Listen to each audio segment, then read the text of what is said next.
este dato lo que pone de manifiesto es que se consolida esa tendencia que pone de manifiesto que los ciudadanos cada vez más valoran la estabilidad, la unidad, el trabajo conjunto, el poder, pues, dentro de la fortaleza que da pertenecer a un país como es España, que está trabajando y haciendo las cosas bien.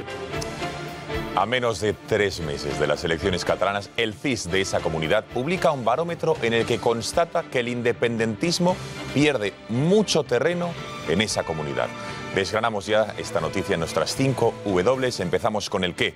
Y es que, como les digo, el no a la independencia contaría con el apoyo del 50% de los catalanes si hoy se celebrase un referéndum. Datos publicados por el Centro de Estudios de Opinión, dependiente de la Generalitat de Cataluña, que sitúa a los partidarios de separarse con España en el 42,9%. El número de indecisos no llega apenas al 6%. La tendencia es clara. El no gana terreno a los partidarios de irse de España.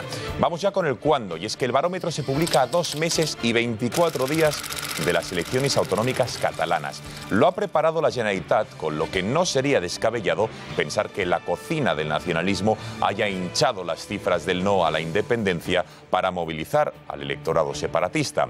El barómetro se centra en Cataluña y su relación con España, o con el resto de España, mejor dicho, y refleja el sentir de los catalanes, cada vez más hartos por el mareo de los nacionalistas con la independencia, dejando de lado el día a día y los problemas cotidianos. El aumento del no a la independencia obedece al caos que se vive entre los partidos separatistas, que no consiguen ponerse de acuerdo entre ellos para concurrir juntos en unas listas comunes, únicas. El debate versa sobre si apoyar la lista del presidente, la llista del president, así se denomina el partido de Mas, o si propiciar que los políticos den un paso atrás y la lista la forme la sociedad civil. Ni un político formarían las listas. Un galimatías que nadie entiende y que refleja las ansias de poder de los nacionalistas. Y por último, el cómo. Sea como fuere, parece claro que las elecciones catalanas se van a celebrar el próximo 27 de septiembre. Artur Mas y Esquerra Republicana las presentan como unos comicios plebiscitarios. Pero la realidad es que no lo son. Son tan solo unas elecciones autonómicas más. La clave va a ser el papel que juega el Partido Popular en estas elecciones. A día de hoy es un partido que en esa comunidad, mejor dicho, está camino de la extinción, y eso puede pasarle sin duda factura a Mariano Rajoy en las generales. Tiempo de análisis de este sondeo editorial con Eduardo García Serrano.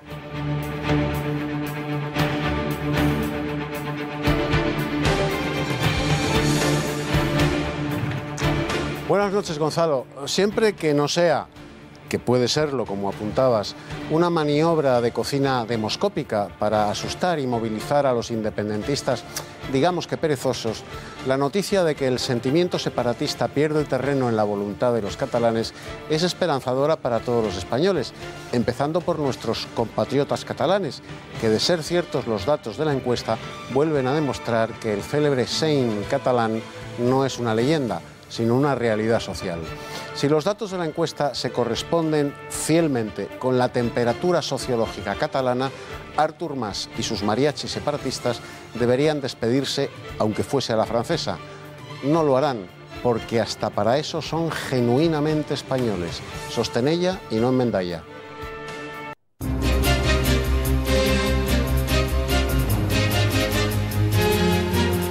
Grecia vive horas cruciales el domingo a primera hora de la mañana. Abren los colegios electorales, los helenos están llamados a las urnas para votar si aceptan las propuestas del Eurogrupo para un nuevo rescate para el país. Las últimas encuestas a pie de urna otorgan al no una ligera victoria, 43% frente al sí, que lograría un 42,5%.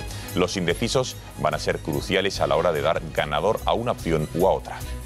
Que si sale no, todo será mucho más complicado, y si sale sí, lógicamente, pues el procedimiento de negociación entre el gobierno griego, entre las instituciones comunitarias y las autoridades griegas, pues será mucho más sencillo, mucho más fácil y mucho más viable. El Consejo de Ministros anuncia que la rebaja fiscal que va a entrar en vigor en la nómina de este mismo mes de julio se va a aprobar el próximo día 10. Según el Ejecutivo, la reforma no va a impedir cumplir con los objetivos de déficit pactados y comprometidos con Bruselas para este 2015, que están en el 4,2%.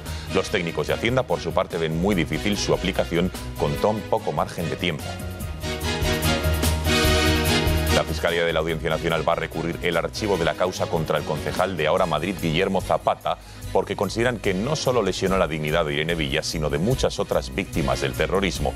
El fiscal considera que el edil madrileño debe declarar como imputado para explicar qué intención tuvo al escribir aquellos tuits en los que se mofaba de una víctima del terrorismo de ETA como es Irene Villa. Una dioptría por segundo es el promedio con que una revolucionaria técnica elimina este problema en la vista. 2 dioptrías se eliminan en 2 segundos, 3 en 3 segundos y así sucesivamente. La técnica se llama Amaris y en la sección Tendencias podrán ver de la mano de María Durán más detalles sobre este avance médico. Una sección que también nos traerá los mejores estrenos de cine. Si quiere disfrutar del séptimo arte, este fin de semana podrán ver junto a los más pequeños, el estreno de los traviesos Minions, unos bichitos amarillos que desde luego les harán reír. Y en los deportes, Juan Manuel Pérez Noya, muy buenas noches. Buenas noches. Bueno, se cerraron un fin de semana sin liga y demás, pero la actualidad deportiva, tenemos tenis, tenemos rumores de fichajes, tú dirás. Sí, bueno, la actualidad deportiva manda y en este caso la noticia de última hora, primera hora de esta tarde, ha sido que Gala León ha sido cesada.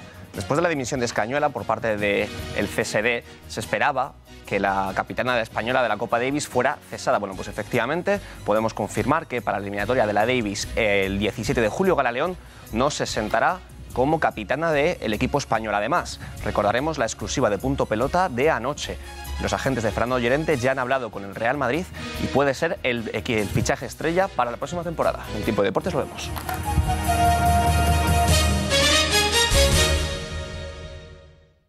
Quedan algo más de 24 horas para que dé comienzo en Grecia una jornada histórica. Los ciudadanos de ese país votan sí o no a la pregunta de si aceptan las condiciones de los acreedores para un nuevo rescate. Si el pasado sábado, día en que se anunció el referéndum, el no ganaba por abrumadora mayoría al sí. El paso de los días y sobre todo el corralito bancario al que Tsipras ha sometido a los ciudadanos desde el pasado lunes han hecho que los sondeos estén igualadísimos. El último dato que ha llegado a esta redacción de hace escasos segundos, realizado por el periódico Ethnos, otorga al sí una ligera ventaja, el 44,8% frente a los que rechazan la propuesta, que sería de un 43,3%. En paralelo, el primer ministro heleno Alexis Tsipras apura las últimas horas de campaña para pedir a los griegos que voten no el domingo. Matiza que no es un no a Europa, sino al chantaje del Eurogrupo. Por otra parte, ha pedido una quita de la deuda a su país de un 30%, lo ven en sus pantallas, y que no se empiece a pagar esa deuda hasta dentro de 20 años, es decir, que lo paguen las próximas generaciones griegas. Para analizar las consecuencias que tendría para Grecia que ganase una u otra opción, vamos a conectar con Javier Santa Cruz. Como saben, es economista, ya le saludamos. Javier, muy buenas noches. ¿A qué se enfrenta Grecia si gana el no o si gana el sí? ¿Qué consecuencias tendría? Muy buenas noches, Gonzalo. Pues obviamente, sea cual sea el resultado del referéndum que se produzca este domingo, tanto el sí como el no refleja varias incertidumbres que tenemos en las próximas semanas. Pero sí que hay una cuestión especial que hay que resaltar. Sea cual sea el resultado del referéndum, el acuerdo, aunque sea de mínimos con el resto de los socios europeos y con el Fondo Monetario Internacional, está a punto de llegar a ello. Entonces, sea cual sea el resultado, sea un sí o un no, probablemente Grecia llegue a un acuerdo con sus acreedores y por tanto pueda darse un tramo del siguiente rescate, del tercer rescate, y por supuesto que el Banco Central Europeo sea el que vuelva otra vez a apoyar a los bancos griegos diariamente con su liquidez diaria. En el caso en el que sí que tenemos un caso especial, que sería en el que se votara no, en ese caso, en el caso de que se vote no, sí que el escenario es mucho más complicado del que tenemos en este momento. Sin embargo, no afectará de una forma significativa a las negociaciones y sobre todo porque ya el acuerdo, pues creo que ya está hecho antes que eso. Es decir, el referéndum ha sido simplemente una forma de alargar el tiempo, de ganar tiempo en un entorno de incertidumbre absoluta, que es el que reflejan los mercados. Queda clarísimo, Javier. Muchísimas gracias y buenas noches. Desde la Comisión Europea tienen claro su posicionamiento respecto al referéndum del domingo. El comisario de Economía asegura que las verdaderas víctimas son los ciudadanos griegos. Asegura que si votan sí el lunes van a seguir perteneciendo a la Unión Europea. Por su parte, el presidente Jean-Claude Juncker ha asegurado que un no debilitaría radicalmente al país heleno. No voy a extenderme mucho con la respuesta, voy a ser breve. Si Grecia dice no, Grecia quedará dramáticamente debilitada. The Greek position will have dramatically weakened. Esto dice Juncker, el presidente de la Comisión. En nuestro país, el ministro de Economía, Luis de Guindos, ha explicado de la siguiente manera cómo afectaría a Grecia el hecho de que finalmente fuese el no el que ganase en las urnas. Que si sale no, todo será mucho más complicado, y si sale sí, lógicamente, pues el procedimiento de negociación entre el gobierno griego, entre las instituciones comunitarias y las autoridades griegas, pues será mucho más sencillo, mucho más fácil y mucho más viable. Tiempo de análisis, Eduardo. Lo que ocurre el domingo en Grecia se asemeja mucho, ¿no te parece, a una ruleta rusa, no crees? Pues efectivamente, Gonzalo, esto es lo que van a hacer los griegos el domingo. La convocatoria del domingo en Grecia no es un referéndum, como bien apuntas, es una ruleta rusa. En el tambor del revólver solo hay dos balas. En una pone sí y en la otra no. Sea cual fuere el disparo que finalmente suene, Grecia quedará mortalmente herida, más de lo que ya está. En un acto de suprema irresponsabilidad política camuflado de quinta esencia democrática, el presidente Tsipras se ha convertido además en un hooligan del no, sabiendo que si triunfa el no, su país estará condenado a la pobreza sin crédito y a la búsqueda desesperada de un prestamista ajeno a Europa. Si triunfa el sí, la contrapartida es la pobreza con crédito y con la férrea tutela de los acreedores. Solo los griegos serán responsables de lo que pase el domingo, pero los culpables son los políticos que les han llevado a ese callejón sin salida en el que van a jugar el domingo a la ruleta rusa. La izquierda radical española, al completo, con partidos como Podemos, Equo o Izquierda Unida, piden el no en el referéndum del domingo. Hemos recuperado unas declaraciones de no hace mucho tiempo con lo que piensa Podemos sobre la Unión Europea, el euro y qué hacer si, por ejemplo, en noviembre llegasen al Palacio de la Moncloa y gobernasen España. Escuchen a Pablo Iglesias. De aquellos polvos vendrán estos lodos. ¿Qué es entonces lo que debería hacer una fuerza política democrática que ganara unas elecciones en un país del sur de Europa?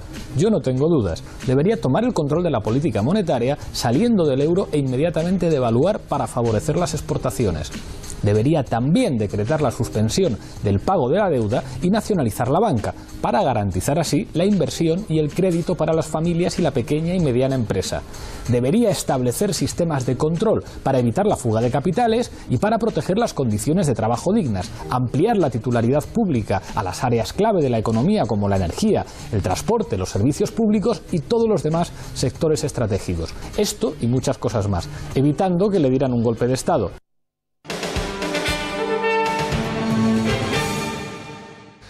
Técnicamente va a ser muy difícil aplicar la rebaja del IRPF a fecha de 1 de julio. Son palabras de los técnicos de Hacienda que aseguran haberse sentido sorprendidos por el anuncio no comunicado, por cierto, de Mariano Rajoy en la tarde de ayer. No solo es algo precipitado, sino que aseguran que no existen precedentes de que en un mismo año se hayan aplicado dos escalas distintas del gravamen. Tenemos conexión con Carlos Cruzado, presidente del Sindicato de Técnicos de Hacienda. Señor Cruzado, muy buenas noches. Hola, buenas tardes. Efectivamente, aplicar desde el punto de vista técnico la medida planteada por el presidente del Gobierno, en el sentido de que el año que viene habría que liquidar el impuesto de acuerdo con dos tarifas distintas, es técnicamente muy complicado. No hay un precedente, el impuesto sobre la renta se devenga el 31 de diciembre y por tanto se le aplica una única tarifa. Dos opciones que podrían plantearse y que veremos lo que desarrolla el Gobierno el próximo viernes en el decreto ley sería o bien anticipar al 1 de enero y darle efectos retroactivos a la nueva tarifa, en cuyo caso técnicamente sería fácil la solución, pero desde luego la falta de ingreso, la recaudación caería en más del doble de lo previsto. No serían esos 1.500 millones, sino que sería un beneficio fiscal superior a los 3.000 millones. Y por último, otra opción sería la de promediar y hacer una tabla promedio entre los tipos vigentes a 1 de enero del año 2015 y los vigentes a 1 de enero del 2016 que se anticipan a julio. En este sentido, habría una única tarifa y en ese sentido sería más sencillo técnicamente también. Muchas gracias, señor Cruzado. Desde el Gobierno defienden la medida adoptada personalmente por Rajoy. Tanto la vicepresidenta como el ministro de Economía consideran que las cuentas públicas tienen margen para llevar a cabo esta bajada de impuestos. Por su parte, Luis de Guindos asegura que no va a influir en la consecución del objetivo del déficit que, le recordamos, España para este 2015 se había comprometido con Bruselas en cerrar el ejercicio en un 4,2%. Esta rebaja fiscal está de acuerdo o está plenamente encajada en la política económica que lleva a cabo este Gobierno y tiene como objetivo fundamental intensificar, por un lado, el crecimiento y la creación de empleo y, por otro lado, compensar los esfuerzos que pedimos al comienzo de la legislatura a los ciudadanos. En un momento en que la recaudación en distintos impuestos se ha intensificado como consecuencia del crecimiento económico y la creación de empleo, el Gobierno considera que es un buen momento y tenemos margen suficiente para adelantar estos 6 meses esa rebaja de impuestos que estaba prevista. Usted simplemente lo que es la prestación de desempleo, la evolución de empleo está siendo mejor que las que se había incluido como base en la elaboración de los presupuestos y por lo tanto eso también hay generación, no se generan ahorros importantes, lo cual hace perfectamente compatible el mantenimiento del objetivo del 4,2% con el adelantamiento en 6 meses de la reforma tributaria que afecta al IRPF. Desde el PSOE atacan al Gobierno al afirmar que es una reforma fiscal electoralista, ya que quedan pocos meses para las elecciones. Al tiempo, aseguran que la bajada de impuestos favorece más a los ricos que a las clases medias y a los pobres. 193.000 personas se van a ahorrar de media durante todo el año 1.700 euros. Sin embargo, 10 millones de contribuyentes que tienen menos renta se van a ahorrar de media al año 5 euros. Lo han oído bien, 5 euros. Por eso les decía anteriormente que es una transferencia de renta, porque a este regalo fiscal, a ese 1%, hay que sumar que Rajoy durante la legislatura ha subido los impuestos por valor de 21.000 millones de euros. En el PP, para Javier Arenas, la bajada de impuestos no es un arma electoral más del PP, ya que considera que se deberían bajar todavía más. A su juicio, la situación actual en España va a hacer que su partido gane las elecciones. Yo quiero transmitir que estoy convencido que vamos a ganar las próximas elecciones generales. Estoy convencido. Estoy convencido porque creo que los españoles no quieren volver al pasado. Porque creo que el cambio empezó cuando Rajoy sustituyó a Zapatero. Ahora de lo que se trata es de consolidar el cambio. El cambio empezó en 2011. Todas las encuestas dicen que estamos no en el 27% que hemos sacado en las municipales, que estamos en el 30-31%. Yo creo que vamos a ganar por más diferencia que en las elecciones municipales. Cambiamos asunto. La Fiscalía de la Audiencia Nacional va a recurrir el archivo de la causa contra el concejal de Ahora Madrid, Guillermo Zapata, porque considera que no solo lesionó la dignidad de Irene Villa, sino de muchas otras víctimas del terrorismo. El fiscal considera que el edil madrileño debe declarar como imputado para explicar qué intención tuvo al escribir aquellos tuits en los que se mofaba de una víctima de ETA como es Irene Villa. Javier Arenas, escuchamos, ha acusado también al Partido Socialista de estar cometiendo un error enorme a la hora de pactar con el populismo en diferentes ayuntamientos y comunidades autónomas. Unos pactos por los que los españoles le van a pasar factura al PSOE en las urnas. Decirlo más claro, las recetas de los radicales griegos traen pobreza a Grecia. Las recetas del señor Sánchez, que tiene el mismo profesor de economía que Zapatero, señor Sánchez tiene el mismo profesor de economía que Zapatero. Sus recetas son las mismas. Lo que pueden traer a España es mucho paro y mucho malestar. Madrid, Barcelona, Valencia, Extremadura, Castilla-La Mancha, Baleares, Cádiz y decenas de otros municipios y regiones en los que el PSOE se ha entregado a los brazos del populismo de Podemos para gobernar o viceversa. Es la nueva táctica de Pedro Sánchez, que si bien hace menos de un año aseguró que jamás pactaría con este partido, a día de hoy ha incumplido su palabra para echar al Partido Popular. Porque hay uno que se llama Pablo Iglesias, que es el de Podemos, que hace de la mentira su forma de hacer política. Claro, ¿cuál es el problema? El dilema que ahora mismo estamos viendo en la sociedad española es que hay una parte de la población española con la cual yo comparto el cabreo con la política, pero eso no puede hacerlos ver al populismo como la alternativa, como la solución a todos sus males, porque el final del populismo es la Venezuela de Chávez. A mí me gustaría advertir y denunciar la gran coalición de intereses que se está produciendo entre los extremos, porque hay un partido que se frota las manos ante el auge del populismo, y es el Partido Popular. En el caso del Partido Socialista lo que queremos es cambiar el sistema y otros lo que quieren es convertir a España en Venezuela. Yo quiero que España sea un país avanzado de Europa. Otros lo que quieren es llevarlo por la deriva de la Venezuela chavista. Yo le he dicho que con el populismo no vamos a pactar ni antes, ni durante, ni después. La esperanza de mucha buena gente que no se reconoce y no se resigna a esta España insolidaria, angustiada y dividida que está construyendo la derecha con el beneplácito del populismo. Vamos a hacer un proyecto ganador, se va a hacer una ejecutiva renovada y sobre todo vamos a construir un proyecto solvente, sólido, de izquierdas, que no caiga en el populismo ni en la demagogia, que es precisamente lo que necesita España. Eduardo, Pedro Sánchez aún no toca poder, pero se le ha pillado en una de las mentiras más graves que puede hacer un político. Textualmente dije que ni ahora, ni durante, ni después pactaremos con los populismos. ¿Nos hemos inmunizado ante tanta mentira o qué es lo que está pasando? Pues evidentemente no, Gonzalo. Aun respirando por la herida que a Javier Arenas le causó el pacto de izquierdas que le arrebató la presidencia de la Junta de Andalucía, no deja de tener razón cuando denuncia y advierte de las consecuencias de los pactos que el PSOE ha firmado y está dispuesto a firmar con Podemos para llegar al poder. Primero, porque hasta en eso miente el PSOE con toda la boca y por boca de Pedro Sánchez, que aseguró, hasta desgañitarse como el general Prim, que jamás pactaría con los populistas. Pues lo ha hecho en cuanto ha olfateado el poder. Dentro de poco cometerá el acto de supremo cinismo de asegurar que para él los populistas son el PP y Bildu, a los que se cuidó muy mucho de no mencionar expresamente. Tiene razón Javier Arenas, no hay que irse a Grecia para darse cuenta, para dársela, la razón basta con echarles un vistazo a los ayuntamientos de Madrid y de Barcelona, donde los beneficiarios del Pacto Social Comunista se orinan en la calle y contratan a sus novios para gobernar. Más asuntos. El no a la independencia contaría con el apoyo del 50% de los catalanes si hoy se celebrase un referéndum.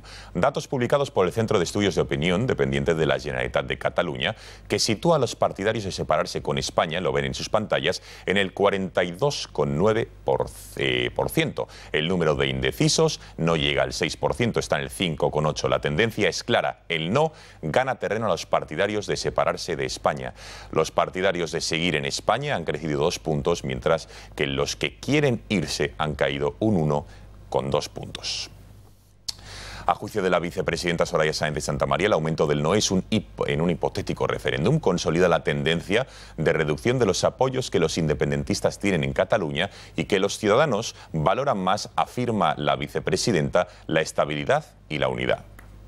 No entramos a valorar las encuestas. Sí es cierto que ya la anterior vez que se produjo una encuesta de esta naturaleza, creo que recordarla del mes de marzo, sí valoramos aquí que se estaba produciendo una tendencia a la reducción de los apoyos que los independentistas tenían en Cataluña. Pues bien, este dato lo que pone de manifiesto es que se consolida esa tendencia, que pone de manifiesto que los ciudadanos cada vez más valoran la estabilidad, la unidad, el trabajo conjunto. Para analizar este barómetro tenemos conexión con José Rosiñol, vicepresidente de Sociedad Civil Catalana, a quien ya saludamos. Señor Rosiñol, muy buenas noches. Hola, buenas noches, ¿qué tal? ¿Cómo valora el resultado del barómetro del Centro de Estudios de Opinión dependiente de la Generalitat? ¿Cree que es real que los independentistas están perdiendo peso a día de hoy? Vamos, yo, si me permite, creo que fiarse de este barómetro es hacer un acto de fe realmente. Porque al final si nos dice que tenemos un 50% de los apoyos al no a la independencia, tenemos claro que en la realidad es muy superior. Nosotros seguimos en la convicción de que hay una mayoría social en Cataluña que está en contra de la ruptura con el resto de España y con nuestros compatriotas españoles, y hemos de tener en cuenta que este Centro de Estudios de Opinión, en la famosa pseudoconsulta infame del 9N, nos decía que iba a participar el 83% del censo y se quedó en el 30%. Pero si al final este tipo de institutos y de estructuras de Estado, como dice nuestro ínclito presidente de la Generalitat, son instrumentos a favor de la separación de España. E incluso siendo así, ya se empieza a vislumbrar que esta mayoría social que nosotros siempre hemos defendido que existe en Cataluña. Entonces, señor Rossinyol, ¿no valora usted la hipótesis de que la Generalitat haya cocinado este sondeo a la baja? Es decir, haber bajado los partidarios del sí a la independencia para hacer lo contrario, movilizar a los independentistas, ¿no? No, porque de hecho ya empieza a haber una corriente de fondo que ya es difícilmente disimulable, de que se empieza a vislumbrar y a hacerse claro que realmente no existe esa mayoría social a favor de la ruptura de España, a pesar de toda la enorme campaña de manipulación mediática, política, social y mediática, pues eso no existe. Entonces ahí ya es difícilmente disimularlo, con lo cual empieza poco a poco a darse en números reales, incluso en sus propias cifras. Ciertamente, porque es que ya no pueden esconderlo, pues comienza a ser una realidad ya incontestable. Queda clarísimo. José Rossinyol, vicepresidente de Sociedad Civil Catalana, muchísimas gracias por haber atendido la llamada de este informativo y muy buenas noches. Muchas gracias.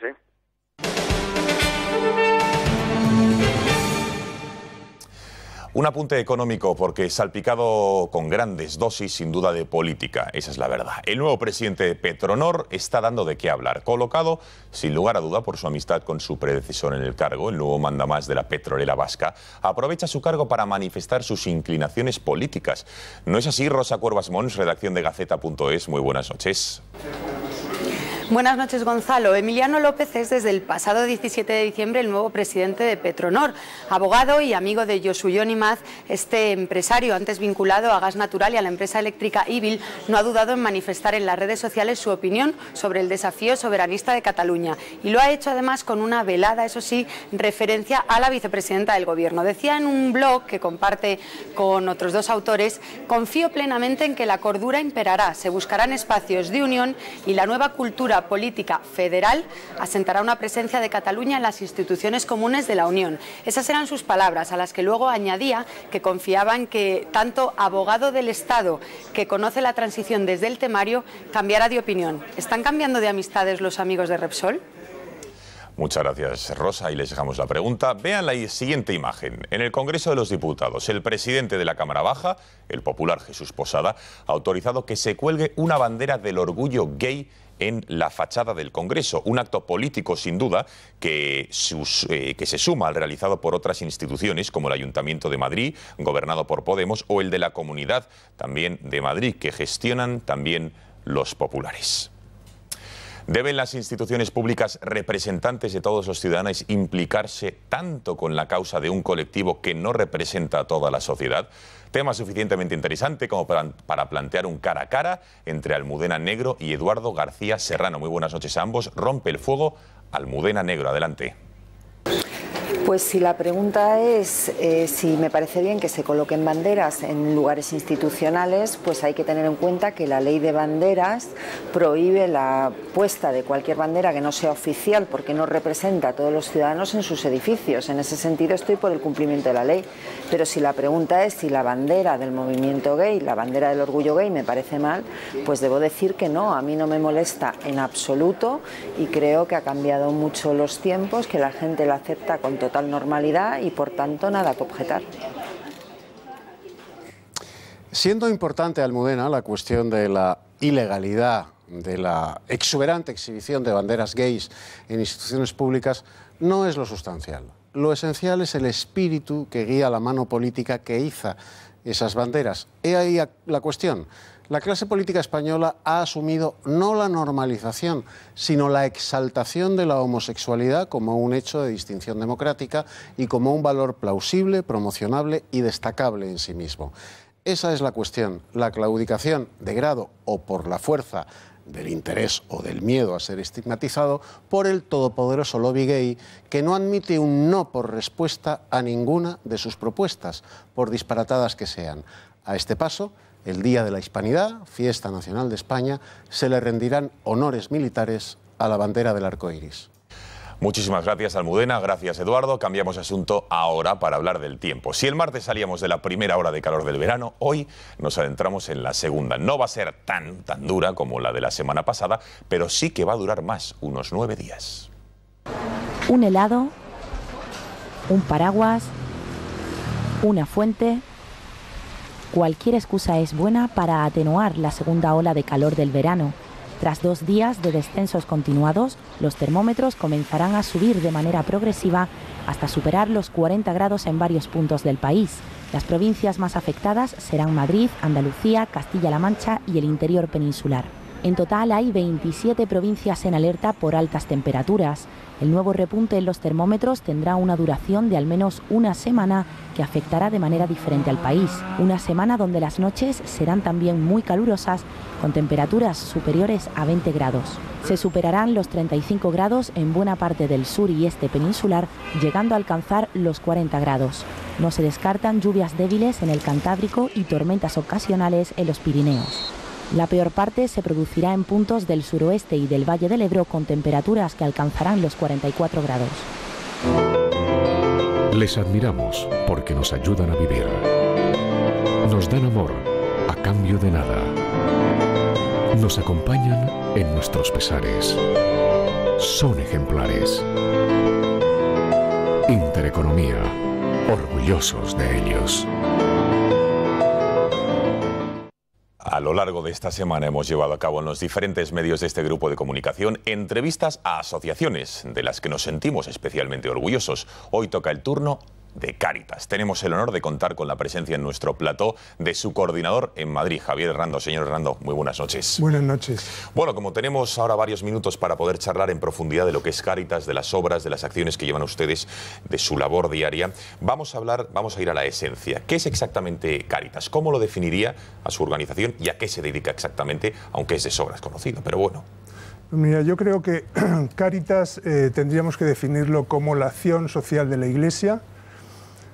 Cáritas recoge un encargo de la propia Iglesia para realizar y expresar el compromiso con los más pobres y hacer visible y expresar el amor de Dios con las personas más débiles. Con lo cual, ¿van ustedes a los débiles o son los débiles los que acuden a Cáritas? Yo creo que es un movimiento de todos y todos. Nos encontramos en los barrios, nos encontramos en caminos de dificultad y personas que tienen necesidades vienen a nosotros. ¿A cuánta gente, vamos a los números, atienden ustedes, por ejemplo, usted que es de la Comunidad de Madrid o en Madrid, ¿a cuánta gente están atendiendo, más o menos? Bueno, Cáritas Madrid ha atendido el último año a 10.400 personas. Y 120.400 personas. ¿A 120.000? 120.400 personas. Entonces, todas estas personas han llegado a través de las 468 Cáritas parroquiales y sus acogidas. Son personas que llegan a plantear una situación o situaciones de necesidad, problemas concretos, que desde los equipos de acogida se acompaña y se intenta ver distintas respuestas. Con lo cual entiendo que estas 120.400 personas a las que ustedes han atendido tienen necesidades de diversa índole, ¿no? ¿Qué necesidades tiene una persona que acude a Cáritas? Pues mira, las necesidades fundamentalmente nosotros hemos identificado 3 principales. Una son necesidades relacionadas con el empleo. Una segunda son necesidades relacionadas con la vivienda y en tercer lugar necesidades básicas, cubrir necesidades básicas. Son un poco los 3 pilares fundamentales que nos hemos encontrado ahora en personas y familias con las que venimos trabajando desde las acogidas. Su actividad está muy diversificada, habla usted de empleo, de vivienda, de necesidades básicas. Todos los días vemos noticias en los medios de comunicación de acuerdos que llegan con administraciones públicas, con ayuntamientos, con empresas privadas. Por ejemplo, le voy a citar solo unos cuantos titulares. Por ejemplo, en Asturias, La Caixa y Cáritas van a ayudar a 250 familias. En La Rioja, Cáritas y la Asociación de Promoción Gitana reciben 2 viviendas para el alquiler social. Otra vez en La Rioja, el gobierno de esa comunidad cede 2 pisos rehabilitados a Cáritas para alquiler de familias en riesgo de exclusión social. Y, por ejemplo, en Tomelloso, Cáritas pone en marcha la campaña de temporeros. Es decir, que tienen ustedes, vamos, una diversificación brutal, ¿no?, en toda la península, en toda España. Claro, hay diversas actuaciones. Muchas veces se ha identificado a Cáritas con ciertas actividades más de asistencia fundamentalmente. Y siendo importantes estas, no podemos olvidar que hay también unas acciones de promoción y de educación realmente importantes. Nos preocupa mucho acompañar los procesos de las personas, recorrer juntos esos caminos de dificultad para buscar salidas con las personas y hacerles protagonistas de su vida. No podemos permanecer indiferentes, como nos invitaba el Papa en repetidas ocasiones, sino que tenemos que tomar conciencia y ser sensibles ante una realidad social, y ahí surgen los voluntarios y el compromiso de las personas voluntarias, que realmente lo que hacen es compartir lo que son, lo que tienen, y compartirlo con las personas con las que se encuentran en ese camino del día a día. ¿Cuántos voluntarios tienen ustedes en Madrid? ¿Tiene datos? No sé si tiene cifras. Sí, en Madrid 10.365. En ellos estaba pensando cuando hablé antes, porque son los protagonistas de nuestra acción. 10.365, es una barbaridad, ¿eh? ¿Jóvenes o de diferentes edades? Son de diferentes edades, es más fácil hoy día, por la situación laboral, o bien por no tener trabajo, o bien porque teniéndolo pues hay dificultad para compaginar los horarios, la vida familiar y los compromisos. Es más fácil pues personas pues ya que tienen una cierta estabilidad en su vida, es más fácil plantearse su proyecto vital desde ese compromiso con las personas más necesitadas. Pero realmente hay de todas las edades. ¿Cómo atienden a estas 120.400 personas? Porque entiendo yo que en base a donativos, a colaboraciones, ingresos de dinero, no sé si en la parroquia, en la declaración de la renta, bueno, y la ayuda de los voluntarios, lógicamente, pero ¿cómo se nutre Cáritas de esos alimentos que da, esas viviendas que entrega, esas necesidades de cubrir empleo? ¿Cómo lo hacen? Pues mira, si hablamos de recursos económicos, tenemos que hablar de que en Madrid, que es una muestra, ¿verdad?, para hacernos un poco la idea de otros lugares en función del tamaño de la ciudad. En Madrid el presupuesto son 30 millones de euros, hay 6.600.000 euros que las parroquias han gestionado y han trabajado directamente desde sus acogidas. Entonces, ese es un monto de dinero, pero lo más importante es destacar que el 81% de ese presupuesto, de ese dinero, son aportaciones voluntarias y un 9% son subvenciones de la administración pública. Si alguien que nos está viendo quiere colaborar con Cáritas de la manera que considere oportuno, más allá de acudir a la parroquia de su barrio y demás, ¿cómo lo puede hacer a un espectador que nos esté viendo? Pues mira, a través de la página web. Por ejemplo, díganosla. www.caritasmadrid.org. Sí, bueno, Madrid es toda España, aquí no es toda España. Sí. Y a través de Cáritas Española, que es la confederación de las 70 Cáritas de toda España, ahí van a encontrar la dirección exacta de cada una de sus Cáritas en su ciudad, en su diócesis. Pues queda clarísimo. Don Javier Hernando, coordinador de Cáritas Madrid, muchísimas gracias por haber estado aquí. Como le decía al comienzo, ha sido un auténtico honor tenerle en este plató y desde luego ya sabe que yo en persona y este grupo de comunicación nos sentimos orgullosos de la labor que hacen a diario y tanta ayuda a tanta gente. Gracias y buenas noches. Muchas gracias. Buenas noches.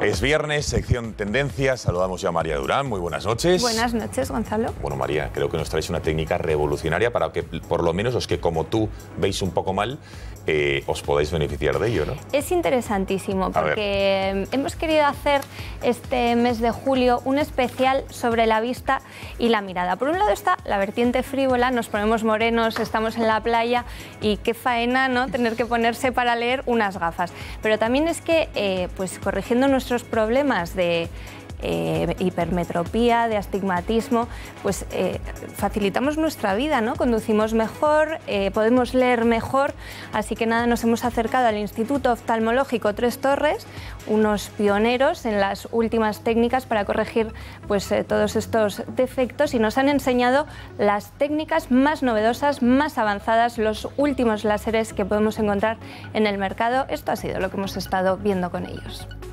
El prestigioso Instituto Oftalmológico Tres Torres abría recientemente sus puertas en Madrid. Acompañados del Dr. Juárez, nuestras cámaras han podido conocer de primera mano sus espectaculares instalaciones y saber un poco mejor cuáles son las novedosas técnicas que emplean y cuáles son los problemas más comunes que tratan. La miopía es que no somos capaces de enfocar de lejos. Cuando nos quitamos las gafas no vemos lo que tenemos a más de 1 metro.